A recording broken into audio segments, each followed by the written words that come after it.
নমস্কার বন্ধুরা, আজকে তৈরি করে দেখাবো খুবই মুখরোচক আলু পটলের দো পেঁয়াজা। সাধারণত আলু পটল দিয়ে আমরা যে ধরনের রান্না খেয়ে থাকি তার থেকে এই রেসিপিটা একদমই আলাদা, একদম ইউনিক একটা রান্না। এটা রুটির সাথে বা পরোটা দিয়ে খেতে অসাধারণ লাগে। দেখুন দেখতে কতটা লোভনীয় হয়েছে, খেতেও কিন্তু এটা দুর্দান্ত হয়। তো রেসিপিটা করার জন্য এখানে আমি 250 গ্রাম পটল নিয়েছি। পটলের স্কিনটাকে চেছে নিয়ে তারপরে পটলটাকে এরকমভাবে সরু সরু লম্বা লম্বা করে কেটে নিয়েছি। পটলের স্কিনটাকে চেছে নিয়ে প্রথমে পটলটাকে 2 ফালি করে কেটে নিয়েছিলাম, তারপরে এক একটা ফালিকে 3 পিস করে কেটে নিয়েছি। খুব বেশি সরু করেও কাটিনি পটলটাকে, আবার খুব বেশি মোটা করেও কাটিনি। আর তার সাথে নিয়েছি মাঝারি সাইজের 2টো আলু। আলুটাকেও পটলের মতন করে আমি কেটে নিয়েছি। আমি চেষ্টা করেছি সবজিটাকে একই রকম করে কাটার, যাতে করে রান্নাটা দেখতে ভালো লাগে। রান্নায় চলে এসেছি, রান্নাটা করব সর্ষের তেল দিয়ে। কড়াইতে 1 টেবিল চামচ তেল দিয়েছি। তেলটাকে পুরো কড়াইয়ের গায়ে ভালো করে ছড়িয়ে নিয়ে বেশ ভালো করে গরম করে নিয়েছি। দিয়ে দিচ্ছি এখানে 1/2 চামচ নুন। নুনটাকে তেলের সাথে ভালো করে মিশিয়ে নিয়ে প্রথমে সবজিটাকে ভেজে নেব। আমি যেহেতু অল্প পরিমাণে রান্না করছি, সেজন্য আমি আলু আর পটল একসাথেই ভেজে নিচ্ছি। আপনারা যদি একটু বেশি করে করেন তাহলে কিন্তু আলু আর পটল আলাদা আলাদা করেও ভাজতে পারেন। সব কিছুকে একসাথে ভালো করে মিশিয়ে নিয়ে মিডিয়াম আঁচে একটু ঢাকা দিয়ে একটু সময় নিয়ে সুন্দর করে আলু আর পটল ভাজবো, যাতে করে ভাজতে ভাজতে আলু আর পটল সেদ্ধ হয়ে যায় আর সুন্দর একটা লালচে রং চলে আসে। পটল এমন একটা সবজি যেটা ভালো করে না ভাজলে কিন্তু খেতে খুব একটা ভালো লাগে না। তো সেজন্য আলু আর পটল বেশ ভালো করে এখানে আমি ভেজে নিয়েছি। দেখুন পটল আর আলুর কালারটা চেঞ্জ হয়ে গেছে, আর ভাজতে ভাজতে সবজিটা কিন্তু প্রায় সেদ্ধ হয়ে এসেছে। একদম নরম হয়ে যায়নি, তবে মোটামুটি 80% সেদ্ধ হয়ে গেছে। ঠিক এইরকমভাবে ভেজে নিতে হবে সবজিটাকে। তো এবার তেল ঝরিয়ে সবজিটাকে আমি তুলে রাখছি। কড়াইয়ে যেটুকু তেল আছে তার মধ্যে দিয়ে দিচ্ছি আরও 2 টেবিল চামচ সরষের তেল। তেল গরম হয়ে গেছে, ফোড়নের জন্য দিলাম একটা শুকনো লঙ্কা, সামান্য পরিমাণে হিং আর 1/2 চামচ গোটা জিরে। ফোড়নটাকে কয়েক সেকেন্ড একটু নাড়াচাড়া করে নেব। ফোড়নটা চলে এসেছে, খুব মিষ্টি একটা সুগন্ধ বেরিয়েছে। এবার দিয়ে দিচ্ছি পেঁয়াজ কুচি। মাঝারি সাইজের 2টো পেঁয়াজ এখানে আমি খুব মিহি করে কুচি করে নিয়েছিলাম।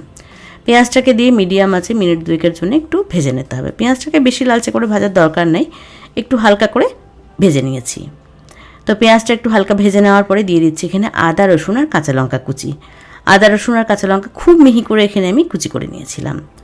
3 কোয়া রসুন, 1/2 ইঞ্চি মতন আদা, 2টো কাঁচা লঙ্কা এখানে আমি কুচি করে নিয়েছিলাম।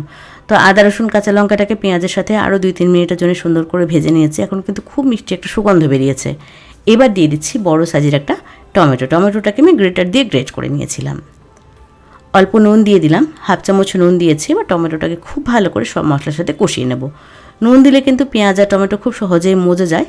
তো একটু নুন দিয়ে মশলাটাকে বেশ ভালো করে আমি কষিয়ে নিচ্ছি। মশলা এখানে বেশ ভালো করে কষিয়ে নেওয়া হয়ে গেছে, তেলটা ছাড়তে শুরু করেছে। এবার এখানে দিয়ে দিচ্ছি কালারের জন্য 1/2 চামচ মতন কাশ্মীরি লঙ্কার গুঁড়ো, হলুদ 1/2 চামচ, জিরে গুঁড়ো 1/2 চামচ আর তার সাথে ধনে গুঁড়ো 1/2 চামচ। অল্প পরিমাণে একটুখানি জল দিয়ে মশলাটাকে খুব ভালো করে কষাবো। মশলা যত ভালো করে কষাবো রেসিপির স্বাদ কিন্তু ততই ভালো হবে, আর রান্নার টেক্সচারটাও ভালো হবে। একটু জল দিতে হবে, নাহলে কিন্তু ধরে যাবে মশলাটা তল থেকে। তো এখানে আমি মশলাটাকে খুব ভালো করে কষিয়ে নিয়েছি। দেখতেই পাচ্ছেন জলটা কিন্তু পুরোপুরি টেনে গেছে আর তেলটা ছাড়তে শুরু করেছে। এবার গ্যাসের আঁচ একদম কমিয়ে এখানে দিয়ে দিলাম 1 টেবিল চামচ ফ্যাটানো টক দই। টক দইটা যেন ফ্রেশ হয়, মানে বেশি টক না হয় সেদিকটা একটু লক্ষ্য রাখতে হবে। অল্প জল দিয়ে সব কিছুকে একসাথে আরও একবার বেশ ভালো করে কষিয়ে নিচ্ছি।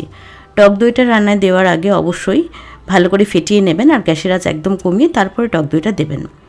টেস্টটাকে ব্যালেন্স করার জন্য এখানে আমি 1/2 চামচ চিনি দিয়েছি। যেহেতু টক দই আর টমেটো দুটোই একসাথে ব্যবহার করা হয়েছে, সেজন্য টেস্টটাকে একটু ব্যালেন্স করার জন্য 1/2 চামচ চিনি দিয়েছি। সব কিছু খুব ভালো করে কষিয়ে নিয়েছি। মোটামুটি 8 থেকে 10 মিনিট সময় লেগেছে মশলাটাকে কষাতে। মশলা কিন্তু ভীষণ ভালো করে কষানো হয়ে গেছে। এবার এখানে দিয়ে দিলাম একটা বড় সাইজের পেঁয়াজ। পেঁয়াজটাকে এরকমভাবে ডাইস করে আমি কেটে নিয়েছিলাম, আর তার সাথে দিয়ে দিলাম বেশ খানিকটা পরিমাণে ধনেপাতা কুচি। এবার ধনেপাতা আর পেঁয়াজটাকে 2-1 মিনিটের জন্য একটু কষিয়ে নিচ্ছি। একটু জল দিয়ে ভালো করে একটু কষিয়ে নেব। পরে যে পেঁয়াজটা দিলাম সেই পেঁয়াজটাকে কিন্তু বেশি সেদ্ধ করব না, মানে একটু হালকা ক্রাঞ্চি একটা ভাব থাকবে, অথচ একটু নরম হয়ে যাবে। ঠিক এরকমভাবেই পরের পেঁয়াজটাকে রান্না করতে হবে। তো 3-4 মিনিট বেশ ভালো করে কষিয়ে নিয়েছি। এখন দেখুন মশলার কালারটা কত সুন্দর হয়েছে। ঠিক এইরকমভাবে মশলাটাকে খুব ভালো করে কষিয়ে নিতে হবে। এবার আগে থেকে ভেজে রাখা আলু আর পটল দিয়ে দিলাম। সবজিটাকে সব মশলার সাথে ভালো করে মিশিয়ে নিচ্ছি। এইভাবে একবার করে দেখবেন, দারুণ হয় এটা খেতে। শুকনো শুকনো ঝাল ঝাল দারুণ লাগে এটা খেতে। বিশেষ করে রুটির সাথে বা পরোটা দিয়ে এটা খেতে দুর্দান্ত লাগে। তো তো সব কিছুকে একসাথে ভালো করে মিশিয়ে নিয়েছি। এবার অল্প পরিমাণে একটুখানি জল দেব। এখানে আমি 1 কাপ মতন গরম জল দিয়েছি। এটা একদমই শুকনো শুকনো হবে, তো জল খুব বেশি একটা দেওয়ার দরকার নেই। জলটাকে ভালো করে মিশিয়ে নেওয়ার পরে নুনটা একটু টেস্ট করে দেখতে হবে। তো এখানে আমি নুন একটু কম দিয়েছিলাম, মানে নুনটা একটু কম লাগছে আমার, তো এখানে আমি স্বাদ অনুযায়ী নুন দিয়ে দিচ্ছি। আপনারা অবশ্যই নুন, ঝাল আর মিষ্টিটা নিজেদের স্বাদ অনুযায়ী দিয়ে দেবেন। আর দিয়ে দিলাম সামান্য পরিমাণে একটুখানি গরম মশলার গুঁড়ো আর কাসুরি মেথি। এখানে শুকনো কড়াইতে একটু হালকা করে ভেজে নিয়ে তারপর গুঁড়ো করে নিয়েছিলাম, তো সেটাও দিয়ে দিলাম। এবার সব কিছুকে একসাথে ভালো করে মিশিয়ে নিয়ে মিডিয়াম আঁচে 5 মিনিটের জন্য ঢাকা দিয়ে রান্না করব। একদমই সহজ সাধারণ একটা রান্না, তবে এইভাবে আলু পটল রান্না করে দেখবেন দারুণ লাগবে খেতে। তো 5 মিনিট মিডিয়াম আঁচে ঢাকা দিয়ে রেখেছিলাম। দেখুন দেখতে কত সুন্দর হয়েছে। পটলের জলটা কিন্তু পুরোপুরি টেনে গেছে, একদমই শুকনো শুকনো হয়ে গেছে। আর ঠিক এরকমই হবে রান্নাটা। এটা কিন্তু বেশি গ্রেভি থাকবে না, একদমই শুকনো শুকনো হবে। তৈরি হয়ে গেছে আলু পটলের দো পেঁয়াজা। ভীষণই সুস্বাদু একটা রান্না, রুটির সাথে বা পরোটা দিয়ে খেতে এটা দারুণ লাগে।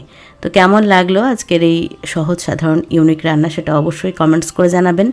ভিডিও ভালো লাগলে একটা লাইক করবেন আর চ্যানেলটাকে সাবস্ক্রাইব করবেন।